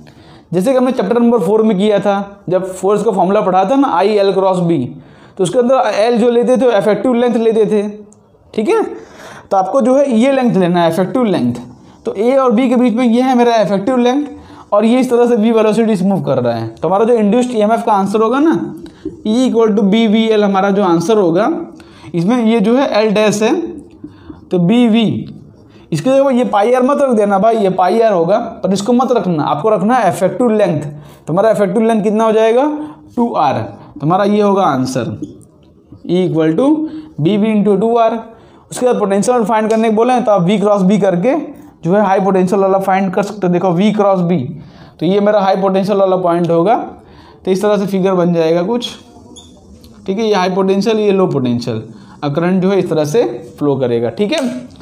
ध्यान रखना किस तरह से किया हमने जो है इफेक्टिव लेंथ ले लिया रॉड का बी वी इंटू 2r, कि हमने पूरा लेंथ नहीं लिया ये रॉड का पाई आर, ये हमने इफेक्टिव लेंथ ले लिया है।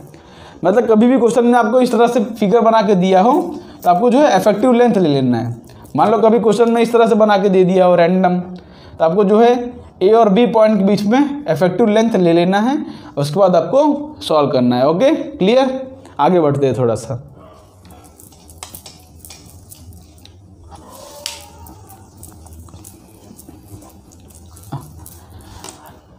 अब देखो क्या है कि मान लेते हैं कि हमारे पास ये मैग्नेटिक फील्ड है, ठीक है। मान लेते हैं हमारे पास मैग्नेटिक फील्ड है, और इसके अंदर एक पूरा स्क्वायर कॉइल जो है इस तरह से, जो कि यूनिफॉर्म मैग्नेटिक फील्ड है, बात ध्यान रखना, यूनिफॉर्म मैग्नेटिक फील्ड। हमारे पूरा का पूरा स्क्वायर कॉइल यहाँ पे v वेलोसिटी से मूव कर रहा है, तो इसके अंदर इंड्यूस्ड ईएमएफ क्या बनेगा। अभी हमने जो कॉन्सेप्ट पढ़ा है उसके ऊपर से बताओ, इसके अंदर इंड्यूस्ड ईएमएफ क्या बनेगा। ये रॉड का लेंथ मान लो l है, सारे मतलब रॉड मतलब स्क्वायर का हर साइड का लेंथ l है, ठीक है। तो इसका इंड्यूस्ड ईएमएफ क्या बनेगा, अब मेरे को बताओ। तो इसको हम किस तरह सॉल्व करेंगे, पहली बात तो ये, तो यहाँ पे 4 रॉड देख सकते हैं, 1 रॉड 2 रॉड 3 रॉड 4 रॉड। हम इसका इफेक्टिव लेंथ किस तरह से फाइंड करेंगे भाई। पहली बात तो देखोगे यहाँ पर हमारे पास 4 सरफेस है, इसको सॉल्व करने का तरीका बताता हूँ। देखो ये ए, ये बी, ये सी और डी। यहाँ पर हमारे पास 4 वायर है, 1 वायर 2 वायर 3 वायर 4 वायर। तो सबसे पहले तो मैं ये 2 वायर की बात करूँ, ए बी और बी सी, तो ध्यान देखोगे ए बी और बी सी ये जो लेंथ है ये वेलोसिटी के पैरेलल है ना, ये लेंथ वेलोसिटी के पैरेलल है। तो ए बी और बी सी का, तो A B and D C का तो इंड्यूस्ड ईएमएफ आएगा 0। मैंने बताया ना आपको भाई, जो भी अगर कोई भी लेंथ वेलोसिटी के पैरेलल हो तो उसका इंड्यूस्ड ईएमएफ आएगा 0। अब बचे मेरे पास एडी और बीसी, एडी और बीसी मेरे पास बचे हैं। तो एडी और बीसी किस तरह से सॉल्व करेंगे। देखो एडी मेरा रॉड इस तरफ, वेलोसिटी इस तरफ होगा, तो इसका पोटेंशियल जो है कुछ इस तरह से आएगा, है ना, इस तरह से बनेगा पोटेंशियल ये वाला, ठीक है। ये मेरा बना पॉजिटिव, ये मेरा बना नेगेटिव, ठीक है। V क्रॉस B करूँगा तो ऊपर की तरफ पॉजिटिव आएगा, मेरा बनेगा नेगेटिव, ठीक है। और BC के देखोगे ध्यान से, तो BC का भी कुछ इसी तरह से बनेगा, BC का भी कुछ इसी तरह से बनेगा, ऊपर की तरफ आएगा पॉजिटिव और नीचे की तरफ आएगा नेगेटिव।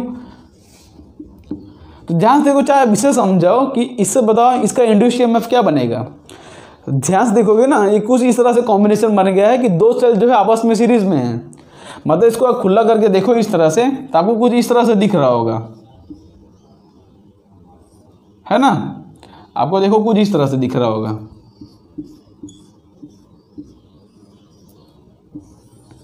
मतलब ये दोनों सेल देखो आपस में सीरीज में हैं, ये दोनों सेल आपस में सीरीज में हैं और दोनों अपोजिट डायरेक्शन में हैं।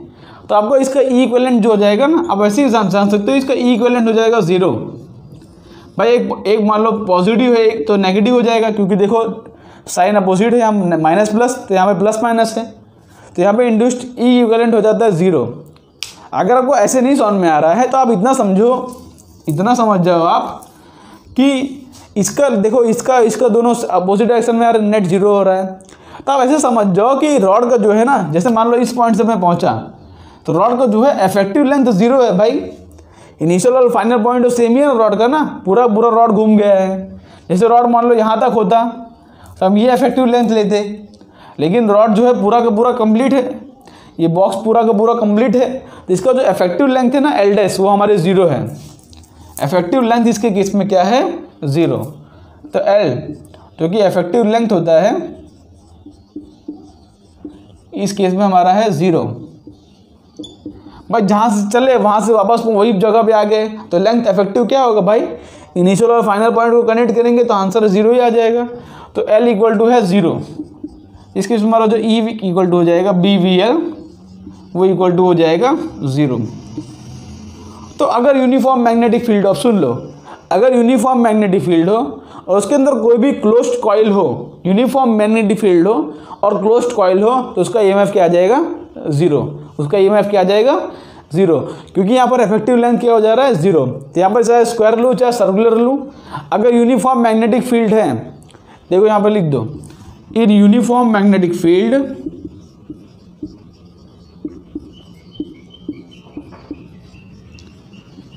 if a closed coil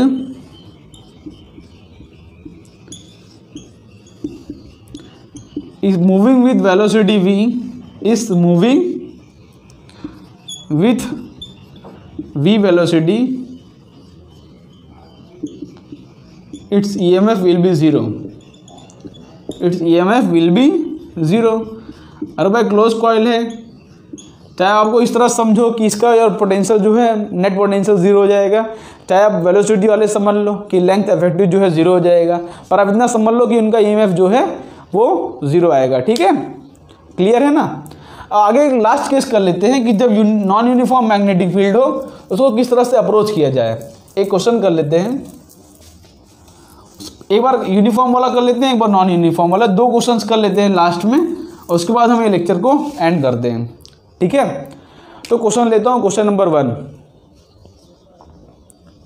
मान लो मेरे पास यहाँ पे करंट कैरिंग कॉइल है, क्योंकि इस रॉड के अंदर करंट कैरिंग कॉइल हो, और मान लो मेरे पास यहाँ पर एक रॉड रखा है, यहाँ पर रॉड रखा है जो कि पैरेलली इसके रखा हुआ है। ठीक है, ये रॉड का जो है लेंथ L है, मान लो रॉड जो है इससे D डिस्टेंस दूर है।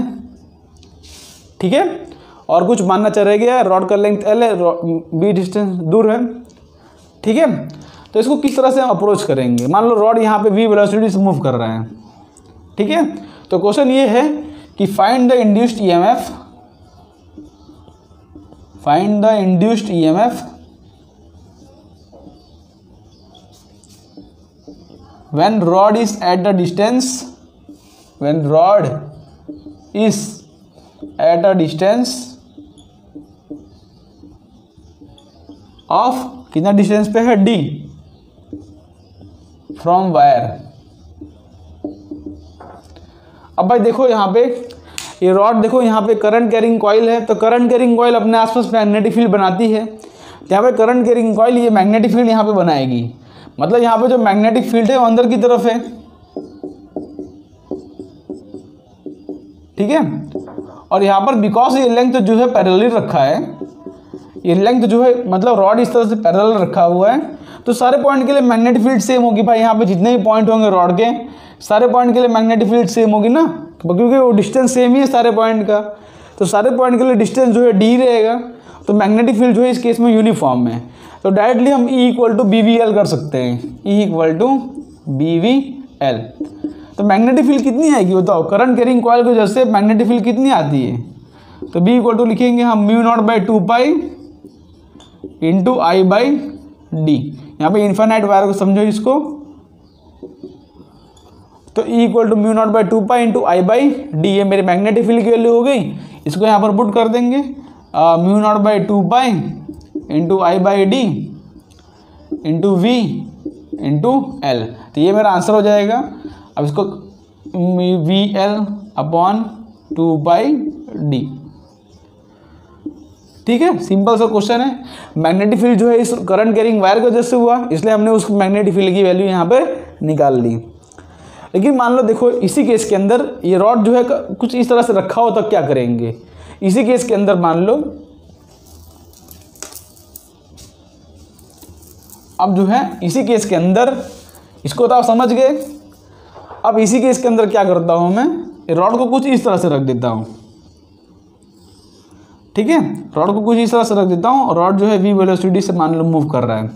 ठीक है, तो देखो अब ये क्वेश्चन थोड़ा बदल गया, अब ट्रिकी हो गया क्वेश्चन, क्योंकि करंट कैरिंग वायर है। देखो करंट कैरिंग वायर है, ये अपने आसपास मैग्नेटिक फील्ड बनाएगा, और मैग्नेटिक फील्ड जो है अंदर की तरफ होगी। चलो ठीक है, वो बात ठीक है। लेकिन ध्यान दोगे ना तो इस केस के अंदर मैग्नेटिक फील्ड यूनिफॉर्म नहीं है रॉड के हर पॉइंट के लिए, क्योंकि भाई देखो कि ये पॉइंट जो है रॉड से d डिस्टेंस दूर है, ये पॉइंट जो है रॉड से कुछ और डिस्टेंस पर होगा, ठीक है।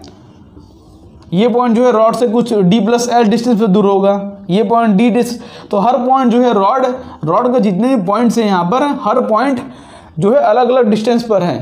तो यहाँ पर मैग्नेटिक फील्ड का फॉर्मूला आता है, देखो ध्यान से, कि μ0/2 पाई I/d। तो भाई अगर d चेंज कर रहा है, हर पॉइंट पे d चेंज कर रहा है यहाँ पर, तो मैग्नेटिक फील्ड भी चेंज कर रही है ना, इसलिए यहाँ पर मैग्नेटिक फील्ड जो है नॉन यूनिफॉर्म है। मैग्नेटिक फील्ड क्या है? मैग्नेटिक फील्ड जो है नॉन यूनिफॉर्म है रॉड के हर पॉइंट के लिए, क्योंकि भाई ये पॉइंट जो है देखो d डिस्टेंस पर है, ये पॉइंट जो है d+l/2 पे होगा, ये पॉइंट जो है d+l डिस्टेंस पर होगा। तो अलग अलग पॉइंट के लिए अलग अलग जो है डायरेक्शन में अलग अलग मैग्नेटिक फील्ड की वैल्यू आ रही है। तो उस केस में हमको क्या करना पड़ेगा पता है? इंटीग्रेट करना पड़ेगा। तो यहाँ पर देखो हम लिखेंगे E = BVL। तो यहाँ पे आप जो मैग्नेटिक फील्ड लिखेंगे हम क्या करेंगे, यहाँ से x डिस्टेंस दूर, यहाँ से x डिस्टेंस दूर रॉड के अंदर एक एलिमेंट काटेंगे, ये एलिमेंट काटेंगे।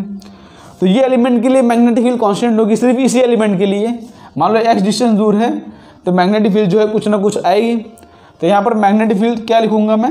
मैग्नेटिक फील्ड की वैल्यू लिखता हूँ मैं कि मान लो dx विड्थ का हमने काटा है, ठीक है, ये dx, इसका रॉड का लेंथ हो जाएगा dx। तो मैग्नेटिक फील्ड लिखूंगा μ0/2 पाई इंटू I/, कितना डिस्टेंस पर है? x डिस्टेंस पर है। ये मेरी मैग्नेटिक फील्ड की वैल्यू आ गई, ठीक है, ये मेरी क्या आ गई? मैग्नेटिक फील्ड की वैल्यू। अब रॉड का लेंथ क्या है? dx लेंथ है। तो यहाँ पर लिखूंगा E = BV इंटू रॉड का लेंथ, सिर्फ इसी की बात कर रहा हूँ, तो मैं dx लिखूंगा, इंटू हो जाएगा dx। तब हम इंटीग्रेट करेंगे इस वैल्यू को पुट करके यहाँ पर। तो मैग्नेटिक फील्ड की वैल्यू पुट करता हूँ, देखोगे तो क्या हो जाएगा? μ0/2 pi into I/x into v into हो जाएगा dx। तो कांस्टेंट होगा। अब इसको क्या करेंगे, देखो ध्यान से, तो E = लिखूंगा मैं μ0/2 पाई इंटू, अच्छा इससे स्मॉल एलिमेंट के लिए लिखा तो इसको d लिखो आप, ठीक है, बिकॉज मैं सिर्फ ये स्मॉल एलिमेंट के लिए लिख रहा हूँ तो इसको d लिखो, और हो जाएगा I इंटू v और इंटीग्रेशन में हो जाएगा dx/x। यहाँ से इंटीग्रेट करेंगे 0 से लेके e तक, ठीक है। मतलब रॉड के इस पॉइंट के लिए मान लो मैग्नेटिक फील्ड EMF 0 है, रॉड के इस पॉइंट के लिए कुछ और EMF है, तो हमने 0 से लेके e तक इंटीग्रेट किया। अब बताओ कहाँ से कहाँ इंटीग्रेट करेंगे? देखो कि रॉड का जो पहला पॉइंट है ना वो d डिस्टेंस पर आ रहा है, और रॉड का आखिरी पॉइंट जो है वो d+l डिस्टेंस पर आ रहा है। मतलब रॉड के यहाँ से लेके यहाँ तक हम इंटीग्रेट करेंगे, यहाँ से थोड़ी इंटीग्रेट करेंगे भाई, रॉड यहाँ पे थोड़ी है, रॉड तो सिर्फ यहाँ पे ही है। तो हम इसको d से लेके d+l तक इंटीग्रेट करेंगे। देखो d से लेके d+l तक, तो रॉड का सारा पॉइंट कवर हो जाएगा, ठीक है। हम इसको d से लेके d+l डिस्टेंस पर जो है इसको इंटीग्रेट कर देंगे। तो देखो इसकी वैल्यू क्या आ रही है, यहाँ पे E हो जाएगा और μ0/2 pi into I into v, और dx/x का इंटीग्रेशन हो जाता है ln x, ठीक है। यहाँ पर ln x लिखो और d से लेके d+l तक। तो फाइनली जो मेरा आंसर आ जाएगा वो हो जाएगा μ0/2 पाई I into v ln d+l/d। तो ये मेरा इंड्यूस्ड EMF की वैल्यू आ गई। तो कभी भी मैग्नेटिक फील्ड नॉन यूनिफॉर्म दिया हो ना, तो आपको इस तरह से जो है इसको इंटीग्रेट करके सॉल्व करना पड़ेगा। और यूनिफॉर्म दिया हो और किसी भी केस में तो E = BVL आप डायरेक्टली लगा सकते हो। तो मोशनल नियम के जितने भी कॉन्सेप्ट हो सकते हैं मैंने ट्राई किया कि इस लेक्चर के अंदर मैं कवर कर लूँ। अब इसके बेस में जो प्रीवियस ईयर क्वेश्चन है उसके लिए हमारा जो रैपिड फायर राउंड आएगा उसके अंदर आप आइए, इसके बेस पे सारे प्रीवियस ईयर क्वेश्चन हम करेंगे। तो होप सो आज का लेक्चर आपको पसंद आया होगा। अगर पसंद आया है तो वीडियो को लाइक कर दें। तो मिलते हैं आपको नेक्स्ट वीडियो में, तब तक के लिए आप पढ़ाई करते रहें। तब तक के लिए बाय बाय।